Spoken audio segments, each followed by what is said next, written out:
नमस्कार, मैं हूं मयूरिका और आप देख रहे हैं वीएनएम टीवी। वीएनएम टीवी के बुलेटिन में सभी व्यूअर्स का स्वागत है। देश, दुनिया और शहर जिलों की खबरों के साथ हम फिर एक बार हाजिर है। नजर सबसे पहले वीएनएम हेडलाइंस पर।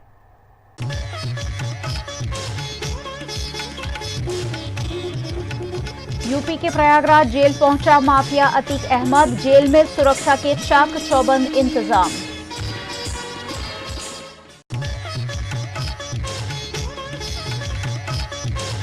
राहुल गांधी की सदस्यता रद्द होने पर गुजरात कांग्रेस का विरोध प्रदर्शन। सरकार से किए कई सवाल।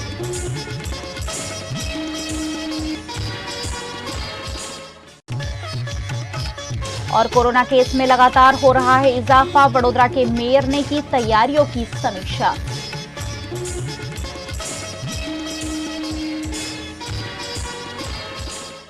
पिछले कई सालों से गुजरात की साबरमती जेल में बंद यूपी का माफिया अतीक अहमद वापस यूपी जेल में पहुंच गया है। ऐसे में जेल प्रशासन द्वारा सुरक्षा के पुख्ता इंतजाम किए गए हैं।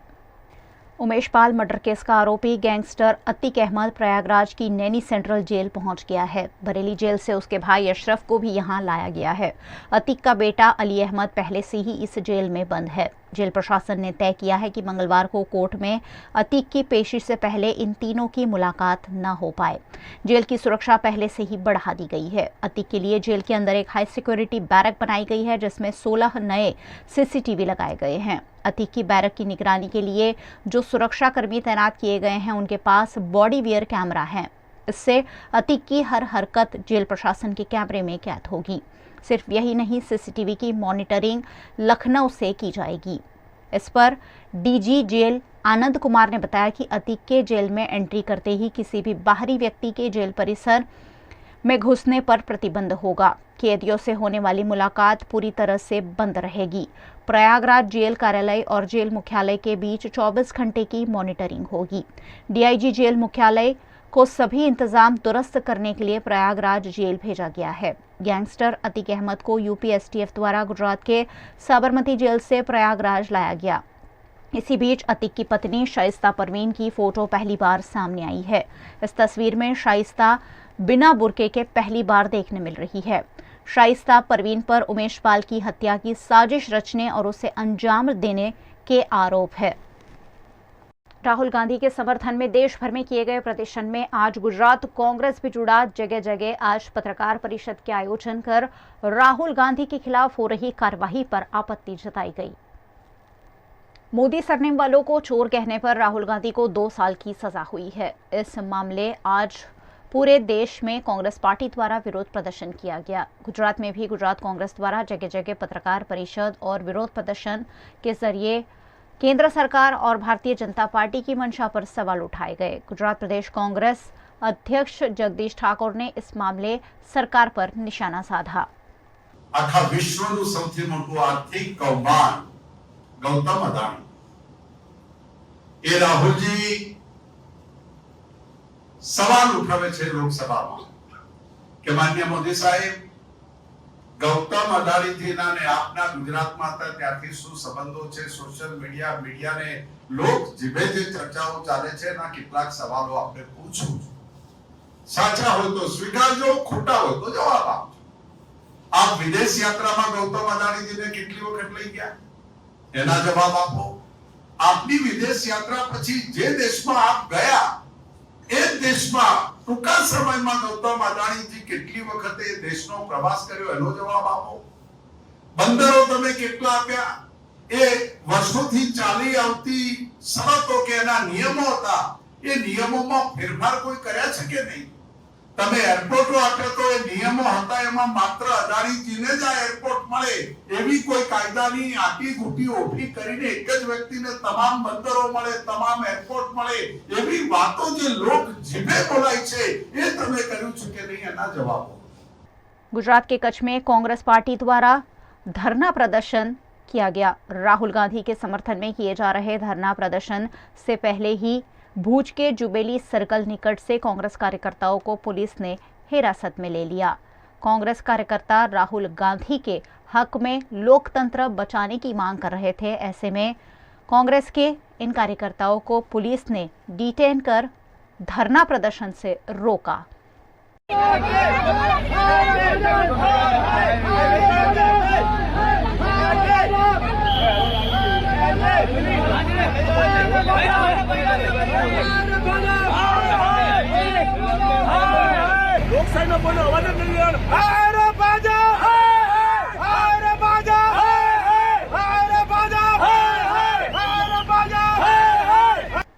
गुजरात के अरवल्ली जिला के भिलोड़ा में राहुल गांधी के समर्थन में कांग्रेस पार्टी द्वारा विरोध किया गया।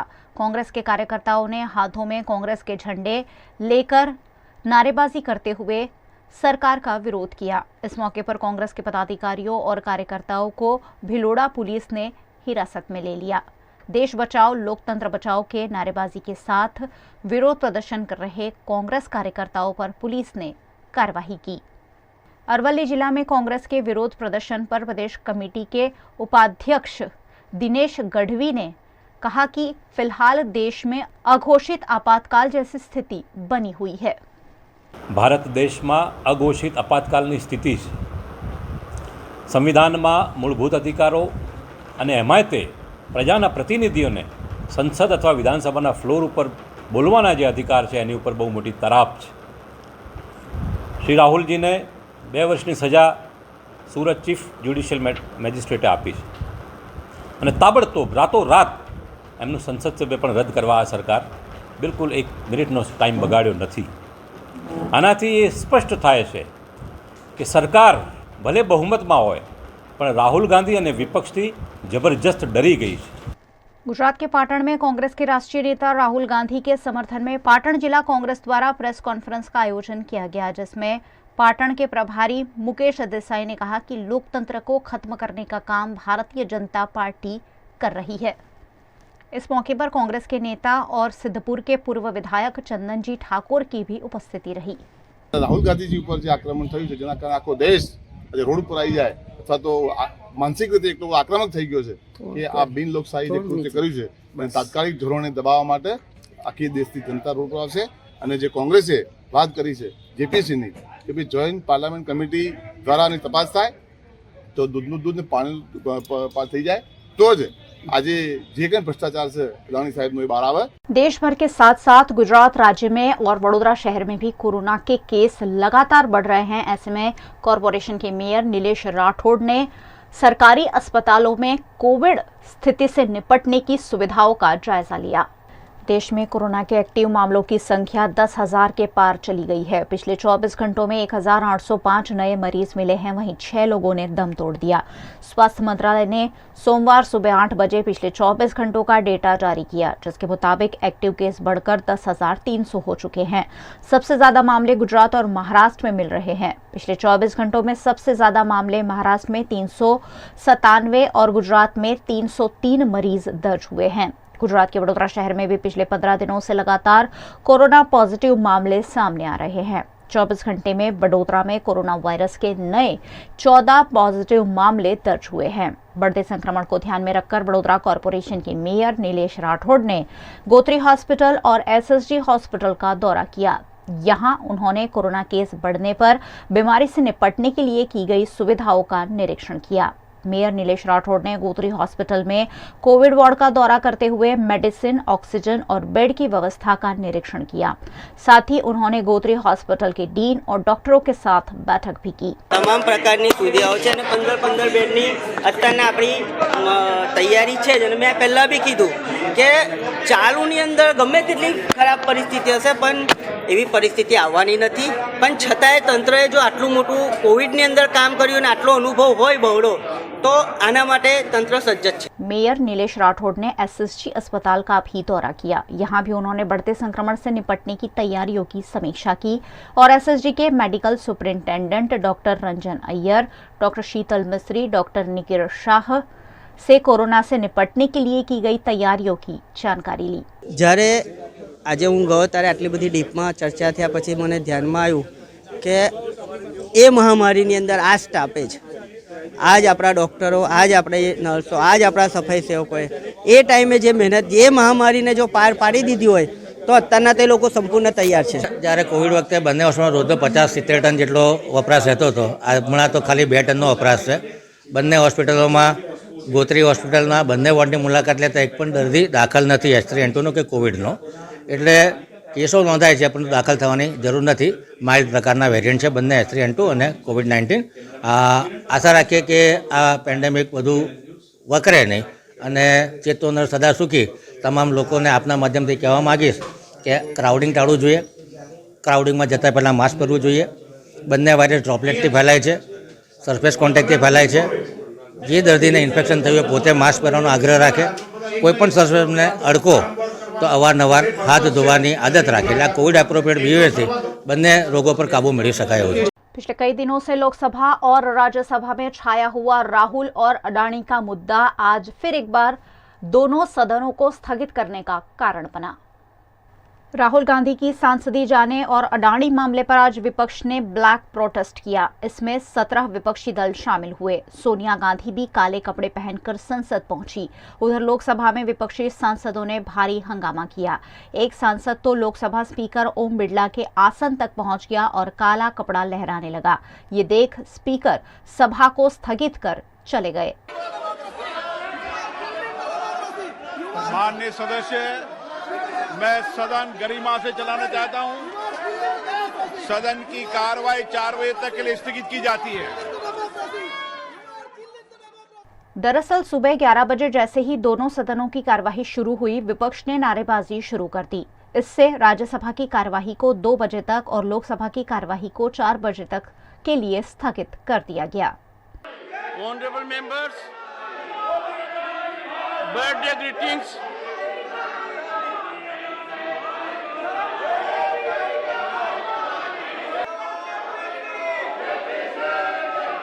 The House stands adjourned till 2 p.m. today. Congress अध्यक्ष मल्लिकार्जुन खड़गे ने इस पर ट्वीट किया कि लोकतंत्र के लिए ये काला अध्याय है। पहली बार सत्ता पक्ष संसद को ठप्प कर रहा है। क्यों? क्योंकि मोदी जी के परम मित्र के काले कारनामे उजागर हो रहे हैं। एकजुट विपक्ष जेपीसी की मांग पर कायम रहेगा। खड़गे ने कहा, हम काले कपड़े में क्यों आए हैं? हम दिखाना चाहते हैं कि पीएम मोदी इस देश में लोकतंत्र को खत्म कर रहे हैं। आज हम काले कपड़े के ड्रेस में क्यों आए कि ये नहीं कि किसी को बताने के लिए नहीं, हम ये दिखाना चाहते हैं कि इस देश में डेमोक्रेसी को मोदी जी एक एक करके खत्म कर रहे हैं। एक तो पहले ऑटोनोमस बॉडीज को खत्म करते हुए आए, दूसरी तरह जो कानूनी तहत लोग चुनाव में जीत के आए उनको डरा धमका के उन्होंने हर जगह अपनी सरकार बनाने में गए। तीसरी बात, जो लोग झुकते नहीं उनको झुकाने के लिए ईडी का इस्तेमाल, सीबीआई का इस्तेमाल उन्होंने किया और कर रहे हैं भी। और हर एक चीज को ऑथेंटिसिटी पूछते हैं पार्लियामेंट में और राज्यसभा में। और जो ऑथेंटिक तरीके से हमने ये कहा कि देखिए ये जेपीसी का मामला है, सभी लोग डिमांड कर रहे हैं, जो व्यक्ति अडानी जिसकी संपत्ति पहले 3,000 करोड़ थी, उसके बाद उसकी संपत्ति 50,000 करोड़ बन गई, फिर उसके बाद उसकी संपत्ति 2 लाख करोड़ बन गई, लेकिन 2.5 साल में उसकी संपत्ति 12 लाख करोड़ बन गई। ये कैसा बना? इसके लिए राहुल गांधी जी ने पार्लियामेंट में चंद प्रश्न पूछे और पूरे पार्टी के नेता लोग, यहाँ पर जो जितने भी पार्टियां, हमारे 18 पार्टी आज आए हैं, एक भी पार्टी मिस नहीं हुआ। सभी मिलके यही मुद्दा पूछ रहे कि भाई आप ज्वाइंट पार्लियामेंट्री कमेटी बिठाओ, उसमें खुल के आएगा, सत्यता बाहर आएगी, रिकॉर्ड्स देखेंगे और रिकॉर्ड्स छानबीन करने के बाद जो चीज बाहर आएगी वो सबको मालूम होगा, ट्रांसपेरेंसी होगी।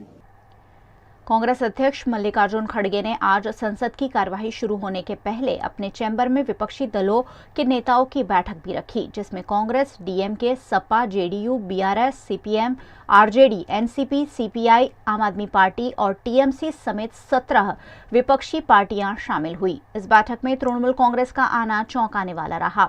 इस सत्र में टीएमसी अब तक किसी विरोध प्रदर्शन में कांग्रेस के साथ नहीं आई थी। टीएमसी नेताओं के आने पर खड़गे ने कहा कि लोकतंत्र की रक्षा के लिए जो भी आगे आएगा, हम उनका स्वागत करेंगे। गुजरात की जीवनडोर ऐसी पवित्र नर्मदा नदी की परिक्रमा करने हजारों की संख्या में श्रद्धालु पहुंचे हैं, लेकिन नाव की सुविधा उचित रूप से नहीं मिलने से जान खतरे में डालकर श्रद्धालु नदी पार कर रहे हैं।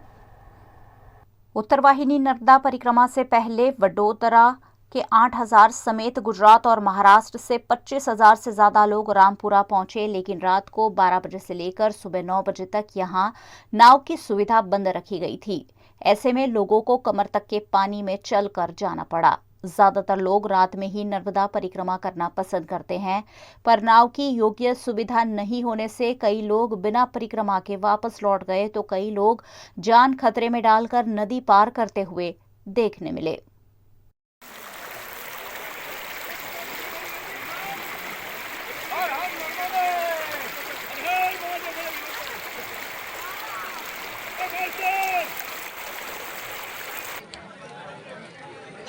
આની આગળ થોડા પાણીમાં પડતા વિડીયો છે મને. હા છે. મને આપણે ન્યૂઝ ચેનલ વાળો છે.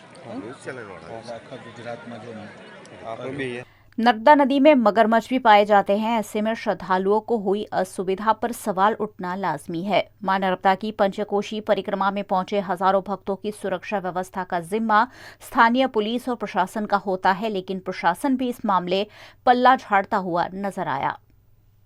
मां नर्मदानी उत्तरवाहिनी परिक्रमा चैत्र मासनी अंदर जे चाली रही है, એ નિમિત્તે અમે આજે બરોડાથી પરિક્રમા માટે રામપુરા આવ્યા અને રામપુરાથી જે પરિક્રમા સામે કિનારે જવા માટે નાવડામાં બેસી અને તિલકવાડા જવાની વ્યવસ્થા હોય છે, પણ અત્યારે આજે જોયું કે એટલી અંધાધૂંધી અને અહીં આગળ એટલી અવ્યવસ્થા હતી કે જેના કારણે લોકોને નાવડાની અંદર નાવડાવાળાની કોઈ અંદરની કોઈ રાજકીય નીતિના કારણે એ લોકોએ રાતના 1 વાગ્યાથી નાવડીઓ બંધ કરી દીધી અને લગભગ 25,000 જેટલું માણસ અહીં આગળ રાત્રે ભેગું થઈ ગયું અને અવ્યવસ્થા ઊભી થઈ હતી અને છેવટે પરિક્રમાવાસીઓને માં નર્મદાની અંદર ચાલતા નર્મદા પાર કરવાનો સમય આવ્યો।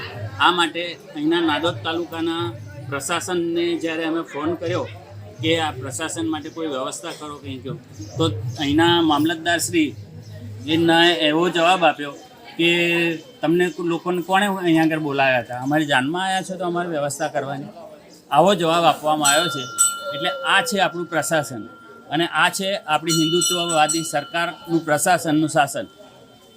અમે લોકો પાછલા 2 વર્ષથી કલેક્ટર સાહેબને અરજી કરી છે સાધુ સમાજે કે આ ઉત્તરવાહિનીના તટ પર જ્યારે ઉત્તરવાહિની પરિક્રમા ચૈત્ર મહિનામાં થાય છે ત્યારે આખા મહિનામાં અને દર વર્ષે જ આ પરિક્રમામાં આ પરિસ્થિતિ ઊભી થાય છે કે જ્યારે પરિક્રમાવાસીઓને માટે આ પારથી પેલા પાર ઉતરવા માટે પૂરતી નાવો હોતી નથી અને એટલા માટે અમે લોકોએ વારંવાર એ આવેદન આપ્યું છે કે ભાઈ અહીંયા આપણે એક કેપ્સ્યુલ પુલ બનાવી દઈએ જેથી સહજતાથી પરિક્રમાવાસી ભક્તો જે છે એ આ પારથી પહેલા પાર ઉતરી શકે, પણ આ પ્રશાસન કોઈ સાંભળતું નથી અને આજે આ પરિસ્થિતિ છે કે આ જે બધા પરિક્રમાવાસીઓ છે એ નર્મદાજીમાંથી રસ્તો કરીને સામે જવું પડે છે। તો આ આપણા માટે જ્યારે યુપી સરકાર કુંભની અંદર માઘ મેળા દર વર્ષે 50-50 પુલ કેપ્સ્યુલ પુલ બનાવી શકતી હોય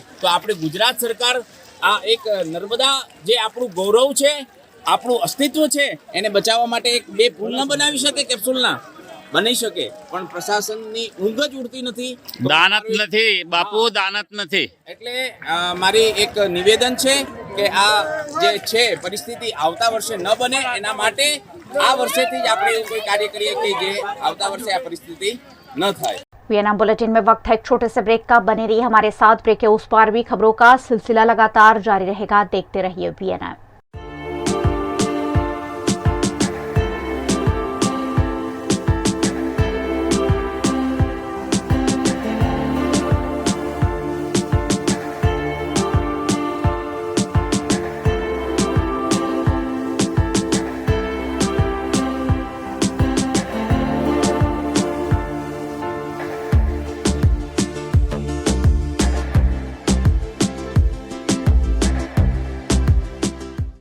भारत ले रहा है इलेक्ट्रिक अंगड़ाई। क्यों ना हम साथ चले, साथ चले, साथ बढ़े, साथ बढ़े, देश मेरे, देश मेरे।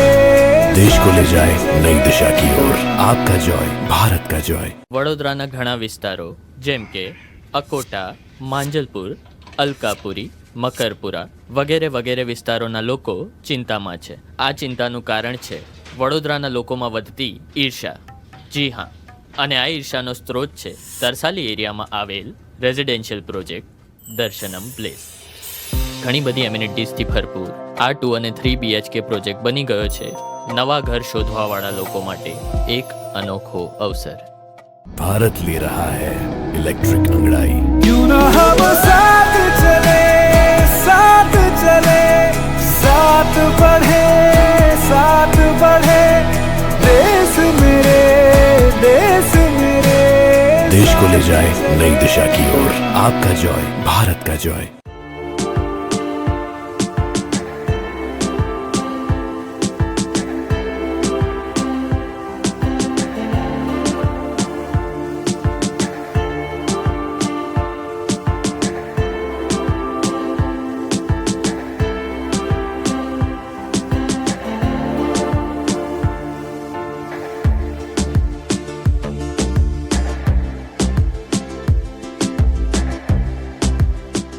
गुजरात की वासद की SVIT कॉलेज का राष्ट्रीय स्तर का टेक्निकल फेस्ट वडोदरा के मांजलपुर के ईवा मॉल में आयोजित किया गया, जिसमें छात्रों ने अपना हुनर दिखाया। वासद की SVIT कॉलेज के इंजीनियरिंग के छात्रों को तकनीकी कौशल और ज्ञान का प्रदर्शन करने के लिए एक खास मौका प्रकर्ष 23 के रूप में आयोजित किया गया। वडोदरा के मांजलपुर के ईवा मॉल में आयोजित इस कार्यक्रम में तकनीकी कार्यक्रम, hands on workshop, guest lecture, non tech fun based event समेत के आयोजन किए गए। साथ ही एक जीवंत एक्सपो भी आयोजित किया गया, जिसमें EV एक्सपो और स्टार्टअप मेला शामिल रहा। इस मेगा इवेंट में बड़ी संख्या में छात्रों ने हिस्सा लिया। ये मेगा इवेंट ग्रामीण विकास पर काम करने वाली कॉलेज SVIT के छात्रों द्वारा आयोजित किया गया, जिसमें प्रमोशन के लिए डांस, सिंगिंग जैसी गतिविधियां भी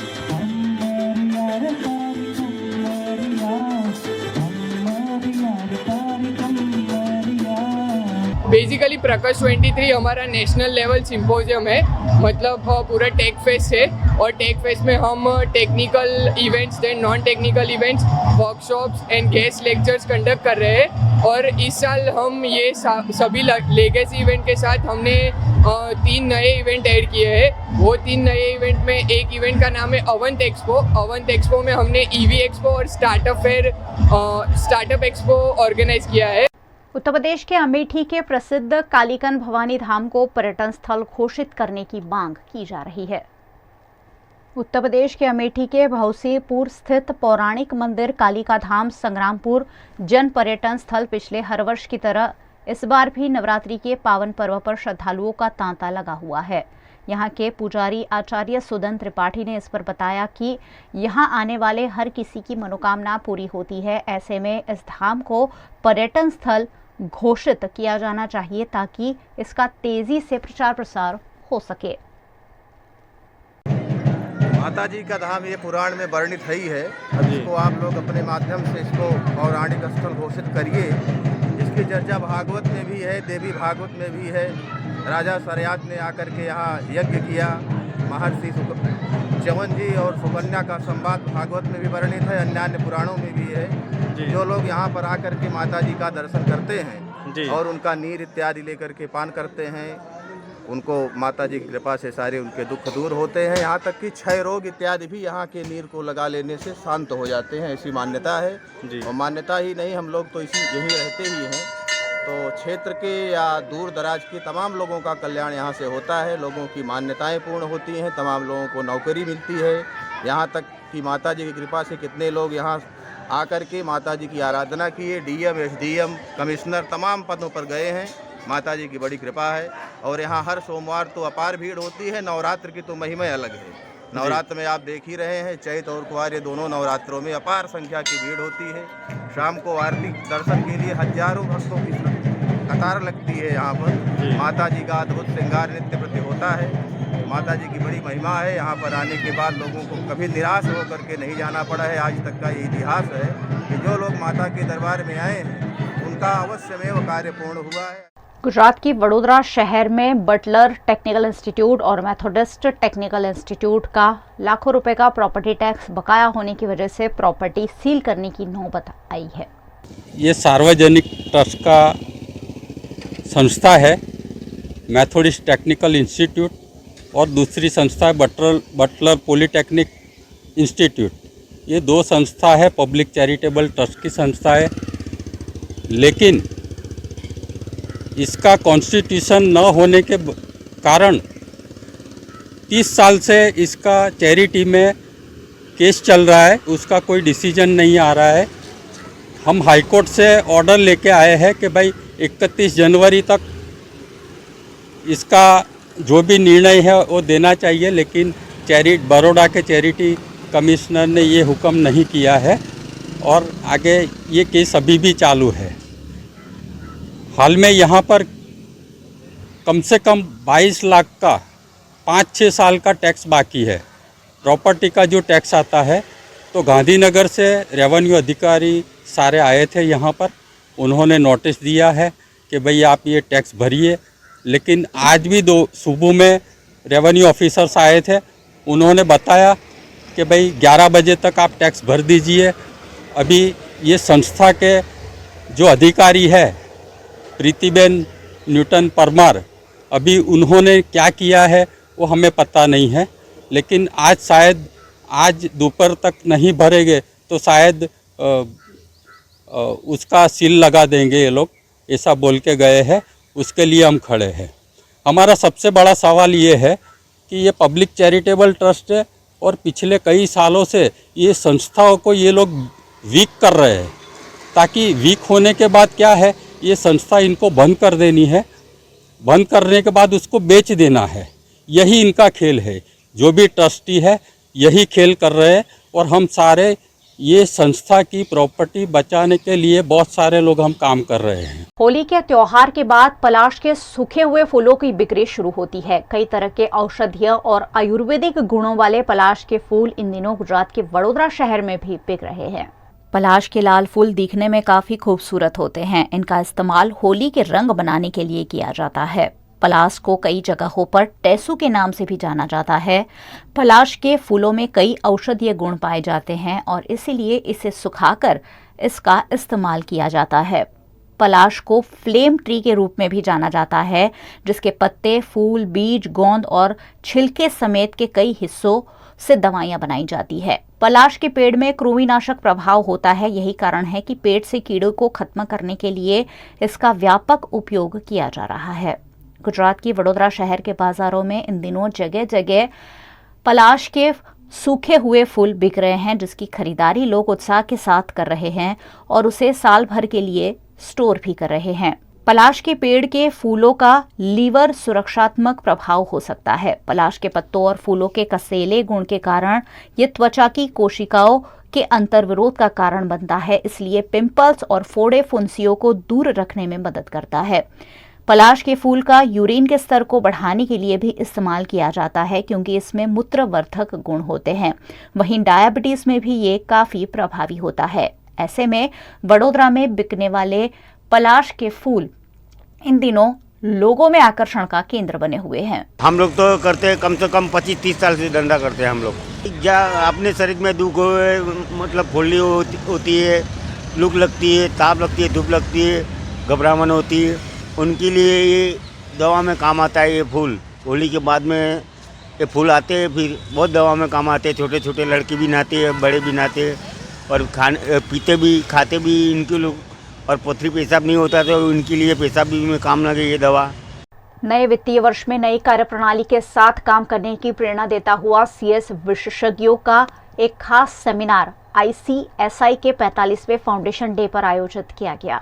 गुजरात के वडोदरा शहर में WIRC of ICSI Vadodara chapter का 45वां फाउंडेशन डे मनाने के भागरूप एक दिवसीय चर्चा सत्र आयोजित किया गया, जिसमें स्पॉटलाइट ऑन एनुअल कंप्लायंस विषय पर CS विशेषज्ञों द्वारा जानकारी दी गई।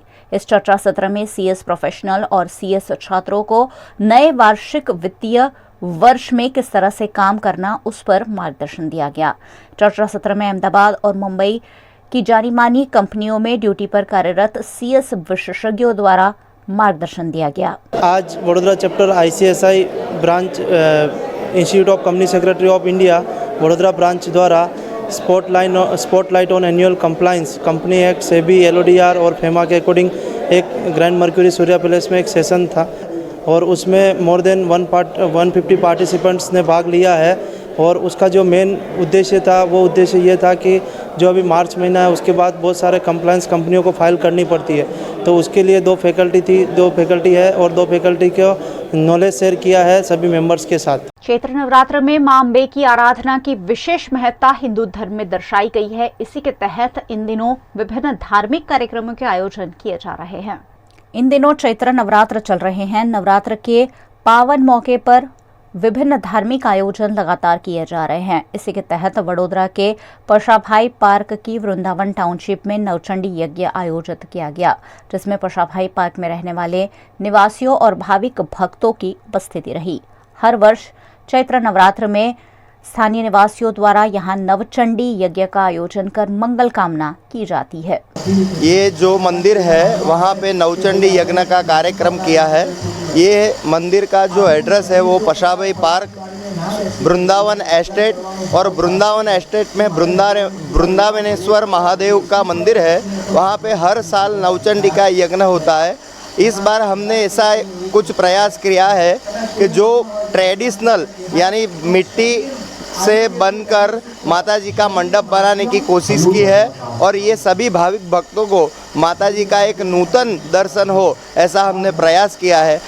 एक और वडोदरा कॉरपोरेशन के अधिकारी स्वच्छता के पाठ पढ़ने के लिए इंदौर जाते हैं, वहीं दूसरी ओर वडोदरा में गंदगी के ढेर के बीच ही खाने पीने के ठेले धड़ल्ले से चलाए जा रहे हैं। ये है गुजरात का वडोदरा शहर, कहने को तो स्मार्ट सिटी, लेकिन गंदगी के बीच यहाँ चलते हैं खाने पीने के ठेले।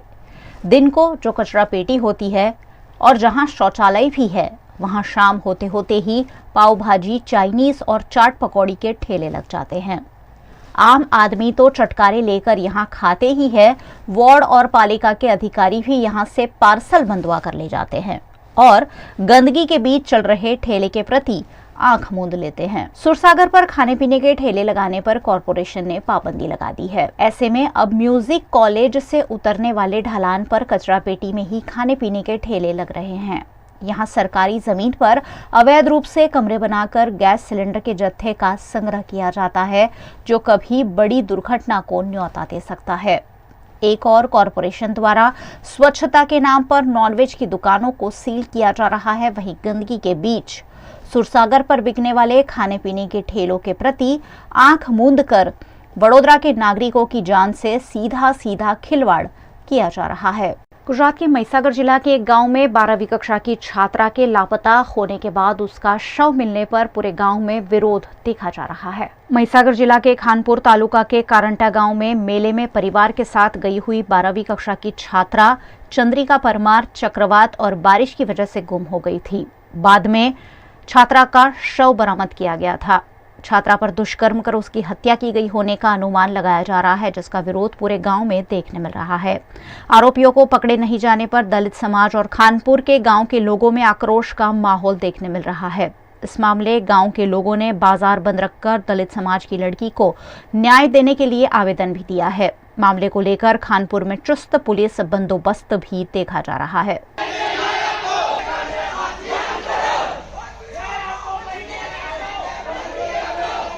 पिछले दिनों गुजरात के सभी जिलों में हुई बिन मौसम बारिश से किसानों को करोड़ों रुपए का नुकसान हुआ है। ऐसे में गुजरात सरकार से जल्द किसानों को सहायता दिए जाने की मांग आम आदमी पार्टी द्वारा की गई है। गुजरात में छूटू छवायो मावठाओ थया करे छे। खेडूतो मावठाथी दुखी छे।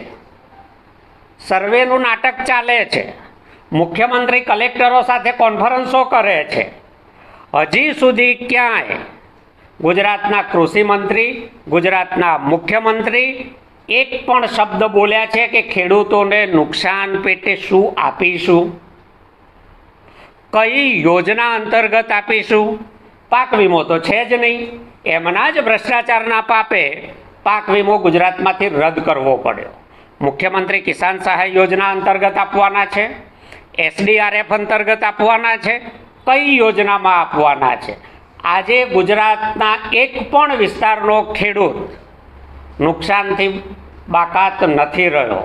दक्षिण गुजरात में मोटा प्रमाण में केसर केरी और चीकूना बागायती पाकोने नुकसान थयुं छे। दक्षिण गुजरात में मुंबई नजीक होवाने कारणे खूब मोटा प्रमाण में शाकभाजीनी खेती थाय छे। शाकभाजी बधा ज पाकोने नुकसान थयुं छे। मध्य गुजरात में केळना छोड़ पड़ी जवाना और मध्य गुजरात में थता शाकभाजीना तमाम पाकोने नुकसान थयुं छे। सौराष्ट्र में केसर केरी, पाछळथी थोड़ा मोड़ा ववायेला घऊं, चणा, धाणा आ बधा ज पाकोने नुकसान थयुं छे।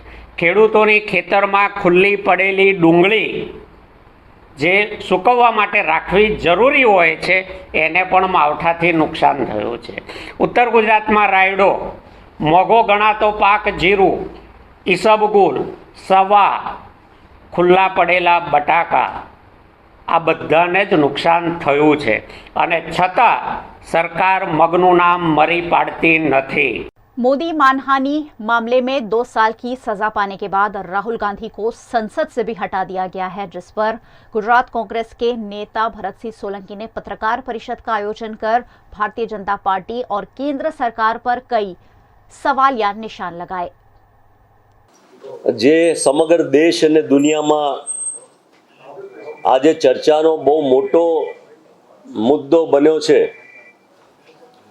अने मुद्दो करता समग्र देशवासीओनी 130 करोड़ लोकोनी चिंतानो विषय छे ए बारामां आपणे आपने वात करवा मांगीए छीए। छेल्ला केटलाय वखतथी जे प्रकारनुं शासन आ देशमां चाली रह्युं छे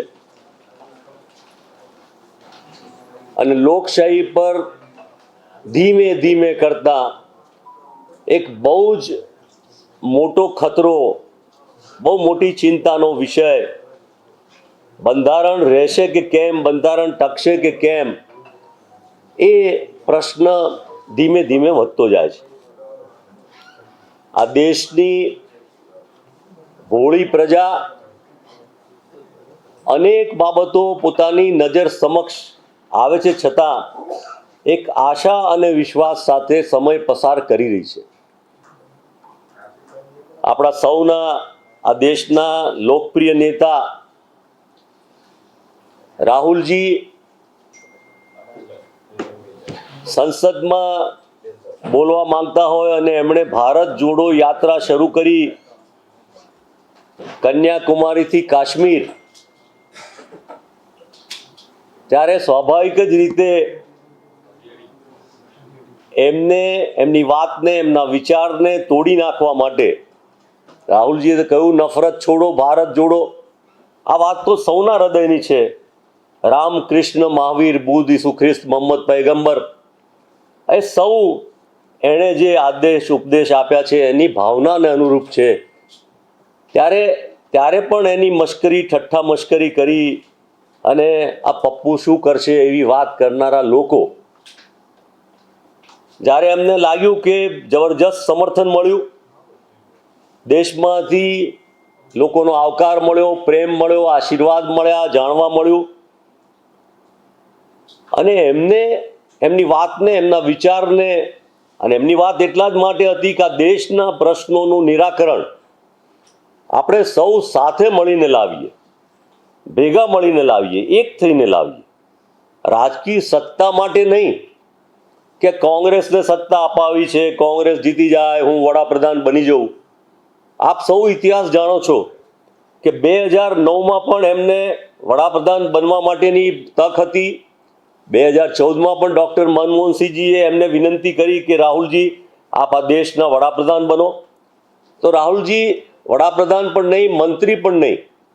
અને હાલ તો એ જે પ્રકારે ભારત જોડો યાત્રા એક દ્રઢ સંકલ્પ કરીને નીકળ્યા, ત્યારે આ દેશના જે મૂળભૂત પ્રશ્નો હતા એ મોંઘવારી, બેરોજગારી, ભ્રષ્ટાચાર અને જે પ્રકારનું અન્યાય અને લોકતંત્ર ખતમ થતું હોય, બંધારણ ખતમ થતું હોય, ત્યારે લોક જાગૃતિ ચેતના માટે નીકળ્યા.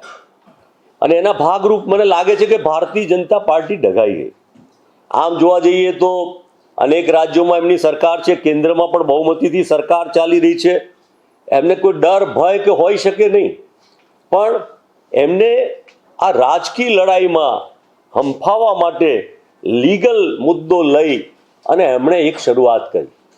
એક વ્યક્તિ પર બદનક્ષીના કેસ કરવામાં આવે, એક અમદાવાદમાં થાય, એક સુરતમાં થાય, એક બીજે થાય, અને વારંવાર એ કરીને કનડગત તકલીફ, એમનો સમય બરબાદ થાય અને એમના પર આ પ્રમાણેનું દોષારોપણ કરવામાં આવે એવી જબરજસ્ત મોટી શરૂઆત કરી. તો રાહુલજીનો વાંક શું? મારે તો આપને થોડા સવાલો જ કરવા છે. મારે આપને કહેવા કરતાં એ જાણવું છે કે રાહુલજીએ એવું શું ખોટું કર્યું? એમણે અદાણી અને મોદીજીની મિલીભગત દ્વારા કરોડો રૂપિયા એ માટેની જે વાત કરી, હું કહું કે રાહુલજી ખોટા હોય તો તમે સંસદમાં જવાબ આપો, તમે સંસદમાં ચર્ચા કરો, તમે વાત કરો. અને સંસદ છે શાના માટે? તો સંસદ પ્રજાના ચૂંટાયેલા પ્રતિનિધિઓ એ પ્રજાના પ્રશ્નો, દેશના પ્રશ્નો, આર્થિક, સામાજિક, આ દેશની સુરક્ષાને લગતા, આ દેશને જોડવાને લગતા એ બધા પ્રશ્નોની ચર્ચા માટે છે. અંગ્રેજોને શાના માટે હાંકી કાઢ્યા? કે કારણ કે જુલમ કરતા હતા, આ દેશનું શોષણ કરતા હતા, આ દેશને લૂંટી લેતા હતા અને આ દેશને ગુલામ બનાવીને રાખતા હતા. એને માટે આ દેશના લોકોએ જબરજસ્ત આંદોલન કર્યું, વર્ષોના વર્ષો લડ્યા. મહાત્મા ગાંધીએ દોરવણી આપી, જવાહરલાલ નહેરુ, સરદાર વલ્લભભાઈ પટેલ, મૌલાના આઝાદ, બાબા સાહેબ આંબેડકર અને અનેક હજારો, લાખો, કરોડો કાર્યકર્તાઓએ ભાગ લીધો, જેલોમાં ગયા. આ વાત આપ જાણો જ છો, ઇતિહાસ જાણો જ છો. મારી તો આપને એ સવાલ કરવાની જ એ ઈચ્છા છે કે હું એક ક્રોનોલોજી કહું કે શું બન્યું. બીજા તો અનેક બનાવો આપને ખબર છે જ કે 13મી એપ્રિલે રાહુલજીએ કર્ણાટકના કોલારમાં ચૂંટણીમાં ભાષણ આપ્યું. 16મી એપ્રિલે ભાજપના ધારાસભ્ય પૂર્ણેશ મોદીએ ગુજરાતમાં સુરતમાં ફરિયાદ કરી, બદનક્ષીની ફરિયાદ કરી. 7મી માર્ચે ફરિયાદના પોતાના જ કેસમાં હાઈકોર્ટમાં પોતે સ્ટેની માગણી કરી કે આ કેસ હમણાં રહેવા દો. એ પછી ફરીથી 7મી ફેબ્રુઆરીના 2023માં મોદી અદાણી વચ્ચેના સંબંધો સામે વેધક સવાલ ઉઠાવતું એક ભાષણ રાહુલજીએ આપ્યું. 16મી ફેબ્રુઆરીએ ફરિયાદી ગુજરાત હાઈકોર્ટ પાસેથી પોતાનો સ્ટે પાછો ખેંચી લે. 17મી ફેબ્રુઆરીએ ટ્રાયલ કોર્ટમાં સુનાવણી થાય. 23મી માર્ચ ટ્રાયલ કોર્ટ રાહુલ ગાંધીને દોષિત ઠરાવી 2 વર્ષની મહત્તમ સજા આપે. 24મી માર્ચે 24 કલાકની અંદર જ લોકસભામાં સચિવાલયમાં દ્વારા રાહુલજીનું સાંસદ પદ રદ કરવામાં આવે. તો મને લાગે કે આટલી બધી ઝડપી પ્રક્રિયા એક વ્યક્તિ લોકશાહીમાં પ્રજાનો ચૂંટાયેલો પ્રતિનિધિ એના પર કરવામાં આવે તો એનું કારણ શું? ભારતીય જનતા પાર્ટી આટલી સક્ષમ છે, રાહુલજીને પપ્પુ કરે છે, કોંગ્રેસથી ડરતા નથી, પેલું એવું કે છે કોંગ્રેસ સિવાયનો ભારત એની વાત કરે છે. આટલું બધું કરવા છતાં આ શાને માટે આટલા પગલાં લેવાનું કારણ? અને એ એટલા માટે કે આપણે જે જોઈએ છે કે અનેક પ્રશ્નો ઊભા થયા. ખેડૂતોનું આંદોલન થયું. એ ખેડૂતોએ પોતાના અધિકાર માટે 3 કાળા કાયદાઓ માટેની લડત શરૂ કરી અને એ લડત ચાલી વરસ લાંબી અને કેટલું સહન કર્યું. એક બાજુ એમ કે અમારી પાર્ટી તો ખેડૂતોની પાર્ટી છે, અમે તો ખેડૂતોના ભલા માટે કામ કરીએ છીએ, અને છતાં એમણે સહન કરતા જ્યારે પછી યુપીની ચૂંટણી આવી અને એમને એમ લાગ્યું કે યુપીમાં એવો હારી જશે, એટલે જેમ તેમ યેન કેન પ્રકારે એમણે ખેડૂતો સામેના 3 કાળા કાયદાઓ પાછા ખેંચ્યા. એવા અનેકવિધ જે વચનો આપ્યા, પાડ્યા ના પાડ્યા, એનો નિર્ણય ને ફેસલો તો આ દેશની પ્રજાને મતદારો કરશે. અમે પક્ષ તરીકે અત્યારે એના માટે કંઈ કહેવા માંગતા નથી, ચૂંટણીઓ આવે ત્યારે એની વાત કરીશું. પણ જે પ્રકારનું તંત્ર ચાલી રહ્યું છે અને જે પ્રકારે લોકશાહી ખતમ થઈ રહી છે, આ રાહુલ ગાંધીનો વ્યક્તિગત સવાલ નથી. રાહુલ ગાંધી શાને માટે લડતા? રાહુલ ગાંધીને શું ઇન્ટરેસ્ટ હતો? એમને કયા લાભ માટે લડવું હતું? અરે એ આ દેશના નાગરિક તરીકે અને આ દેશના ચૂંટાયેલા પ્રજાના પ્રતિનિધિ તરીકે એ પોતાની ફરજ અદા કરતા હતા. અને ભારતીય રાષ્ટ્રીય કોંગ્રેસ, એની આઈડિયોલોજી, એની ફિલોસોફી, એનો ભૂતકાળ, એનો વારસો, એની પરંપરા, એની ભવ્યતા, એના આધાર પર ગાંધી, નહેરુ, સરદાર, મૌલાના આઝાદ, બાબા સાહેબ આંબેડકર એ બધાની દ્રષ્ટિને દિશા લઈને આ દેશની પ્રજાના પ્રશ્નો માટે લડતા હતા. માનો કે એમણે તો કહ્યું મને પૂરી દો, મને જે કરવું હોય કરો, અને એમણે તો કીધું ડરો મત, હું ગભરાવાનો નથી, હું તો અવાજ ઉઠાવવાનો જ છું. આટલી મોટી સરકાર એક વ્યક્તિથી શાને માટે ડરી જાય? આ પ્રશ્ન સ્વાભાવિક રીતે આપણને સૌને ઊભો થાય છે. અનેકવિધ દાખલાઓ છે ભારતીય જનતા પાર્ટીની નિષ્ફળતાના. સરકારના ક્ષેત્રે બેરોજગારી નહીં આપી, વચનો આપી, નહીં પાળી, અને અનેક કર્યા પછી, બોલેલું ફરી ગયા પછી, અને આ દેશ, રાહુલજીએ ચાઇનાની વાત કરી, જે ચાઇના માટે ડૉક્ટર મનમોહન સિંહ ચિઠ્ઠીઓ लिखने से कुछ नहीं होता, અને એ જ ચાઇના આજે ભારતની સરજમીન પડાવી લે, આપણા સૈનિકોને મારે જુડે, એની વાત જો રાહુલજી કરે તો શું એ વ્યાજબી છે કે કેમ? આ સવાલ આપના માધ્યમ દ્વારા હું ગુજરાતની પ્રજા અને દેશની પ્રજા પાસે મૂકવા માંગુ છું.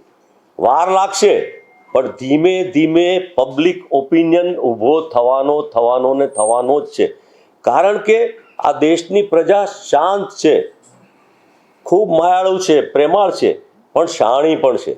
એ કોઈ ભણેલો અભણ ઉત્તર પૂર્વ પશ્ચિમ મધ્ય ગુજરાતી મરાઠી બંગાળી તામિલ ગમે તે હોય, કાઠિયાવાડ મધ્ય ગુજરાત ઉત્તર ગુજરાત કે દક્ષિણ ગુજરાતનો હોય કે બરોડાનો અમદાવાદનો સુરતનો, પણ બધા જાણે છે અને જુએ છે. એક વાત તો નક્કી થઈ ગઈ. હવે પ્રજાના મનમાં તમે મને સવાલનો જવાબ પ્રજાને પૂછીને કહેજો, શું અદાણીજીને જે મદદ કરવામાં આવે છે એ વ્યાજબી છે કે કેમ? તો ગુજરાતની પ્રજા આ બાબતમાં વિચારતી થઈ ગઈ છે કે નહીં, એ ચોક્કસ પ્રમાણે વિચારશે. પણ એને ઉલટાનું એવું કહેવામાં આવે કે ભારતની આબરૂને પરદેશમાં તોડી નાખવા માટે જે રાહુલજી, જેનું કુટુંબ, જેનો પરિવાર, ઇન્દિરાજી, રાજીવજી પોતાની જાતનું બલિદાન આ દેશની એકતા અને અખંડિતતા માટે આપ્યું હોય, સત્તા માટે સોનિયાજીને 2 વાર કહેવામાં આવ્યું હોય તો પણ સત્તા ગ્રહણ નહીં કરી, અને એમ કહેવાય કે એમણે હંમેશા જતું કરવાની વાત કરી હોય, બીજાને મોટા બનાવીને ડૉક્ટર મનમોહનસિંહ જેવાને, કે જેના કારણે આ દેશનું અર્થતંત્ર ટક્યું, અને 2008માં જ્યારે વિશ્વમાં આર્થિક મંદી આવી ત્યારે પણ આ દેશ ટકી રહ્યો. એવી પાર્ટીના વડા તરીકે આ દેશના ભલા માટે, દેશના લોકોના કલ્યાણ માટે કાયદા કાનૂનને કરનારા લોકો છે. ત્યારે આનું પરિણામ શું? આપને જે કહેવા દ્વારા અમે એક કે તમને હમણાં મને પૂછશો, મને આ સવાલ પણ આવશે કે કોંગ્રેસ શું કરવા માંગે છે. કોંગ્રેસ એક વિચારધારા છે, એક આઈડિયોલોજી છે, એક ફિલોસોફી છે, પ્રજાને માટેની છે. સત્તા હતી કે નહીં, અંગ્રેજ હતા કે નહીં, અંગ્રેજો હતા, અને અંગ્રેજોના સમયમાં જે ચાલતું હતું એના કરતાં આજે કદાચ વિશેષ ખરાબ વિકટ પરિસ્થિતિ આજે દેશના લોકોમાં થઈ છે. લોકોને અત્યારે એમ લાગે કે લોકશાહી એટલે સિવિલ રાઇટ, કે તમારે શું પહેરવું, શું ખાવું, શું કરવું, એ બધી દિશામાં મને લાગે છે કે એમના પર એક દબાણ અને પ્રેશરની પરિસ્થિતિ ઊભી થઈ રહી છે. ત્યારે એના સિવિલ રાઇટ્સ માટે લડવાનું, એના બંધારણીય રાઇટ્સ માટે લડવાનું, એની આર્થિક, એના પ્રજાના પૈસાના ટેકા માટે લડવાનું, કે એના ફંડ્સ ક્યાં જાય છે, અને આ બધાનું પહેલું નજીકનું પરિણામ કયું આવશે? તો મારી આપને ચોક્કસપણે મારે આપને ખાતરીપૂર્વક કહેવું છે કે આવનારા સમયમાં આ જન આક્રોશનું પહેલું પરિણામ કર્ણાટકની ચૂંટણીમાં ભારતીય જનતા પાર્ટીને એ કર્ણાટકની પ્રજા જાકારો આપશે. આ પહેલો મેસેજ આ દેશમાંથી જવાનો છે. ત્યારે બીજું મહત્વનું છે કે બધી જ પાર્ટીઓ ભેગી થઈને કે ભાઈ જેપીસી લાવો, જોઈન્ટ પાર્લામેન્ટરી કમિટી. ભૂતકાળમાં રાજીવજી હતા કે ઇન્દિરાજી હતા, ઇન્દિરાજીની સામે શાહ કમિશન મુકાયું અને અનેક બધા પ્રશ્નો થયા. કોંગ્રેસની સામે અનેક આક્ષેપો થયા, પણ કોંગ્રેસ ડેમોક્રેસીથી અને એટલા જ માટે ગૌરવપૂર્વક કહી શકાય કે કોંગ્રેસના શાસનના કારણે આ દેશની ડેમોક્રેસી બરકરાર રહી. ટ્રાન્ઝિશન ઓફ પાવર થયા, એક પાર્ટી પાસેથી બીજી પાર્ટી પાસે પાવર આવ્યા, પણ ક્યારેય કોઈ બીજા વિશ્વના દેશોમાં જે બન્યું એવું કોઈ લોહિયાળ કે કોઈ એવા પ્રશ્નો કે ડિક્ટેટોરિયલ પરિસ્થિતિ આ દેશમાં એટલા માટે ના ઊભી થઈ. બીજું મહત્વનું એ છે કે હજુ તો ઠીક છે, પણ દેશદ્રોહના હવે માનો કે કેસીસ દાખલ કરવામાં આવશે. ભૂતકાળમાં અંગ્રેજોએ જેમ ગાંધીજી, નહેરુ, સરદાર, મૌલાના, બાબા સાહેબ બધા પર દેશદ્રોહના કેસો દાખલ કર્યા હતા. કયો દેશદ્રોહ? જે દેશ માટે લડતા હોય, દેશ માટે જેલોમાં જતા હોય, બલિદાન આપતા હોય, કુટુંબ પરિવારનું આપતા હોય, એના પર દેશદાસના દેવ કેવી રીતે? પરંતુ મૂળ વાત એ છે કે જે પ્રકારનું શાસન ચાલી રહ્યું છે, હવે ધીમે ધીમે બધાને ખબર પડી ગઈ છે. પેટ્રોલનો ભાવ ડૉક્ટર મનમોહનસિંહ અને સોનિયાજીના ટાઈમમાં 65 રૂપિયા હોય એ વધીને 100 રૂપિયા થાય, તો માનો કે મારે કે તમારે પ્રજાને કહેવાની જરૂર પડે ખરી કે આ મોંઘવારી કોના કારણે થઈ? અને વિશ્વના બજારમાં ક્રૂડ ઓઇલનો ભાવ એ જમાનામાં જે બેરલનો હતો અને આજે ઘટીને નીચે ગયો હોય અને છતાં બેરલનો ભાવ વધ્યો હોય, તો પ્રજા કઈ મૂર્ખ છે એવું માની શકાય ખરું? આપના માધ્યમ દ્વારા આવા અનેક સવાલો હું આપને પૂછવા માગું છું, કહેવા માગું છું કે પ્રજાનું માઇન્ડ ડાયવર્ટ કરવાની વાત છે. કદાચ એવું પણ બની શકે કે આ એક દિશા એવી બદલવામાં આવે કે 2024ની ચૂંટણી એના પહેલાં જ આ બધી પરિસ્થિતિનું નિર્માણ કરીને આ દેશમાં જે પાર્લામેન્ટરી સિસ્ટમ છે, કેબિનેટ સિસ્ટમની ગવર્મેન્ટ છે, એ સિસ્ટમની ગવર્મેન્ટને બદલીને પ્રેસિડેન્શિયલ ફોર્મ ઓફ ગવર્મેન્ટ, કોઈ બીજા પ્રકારની સરકાર એ લાવવાની દિશામાં પણ કંઈ કામ ચાલતું હોય.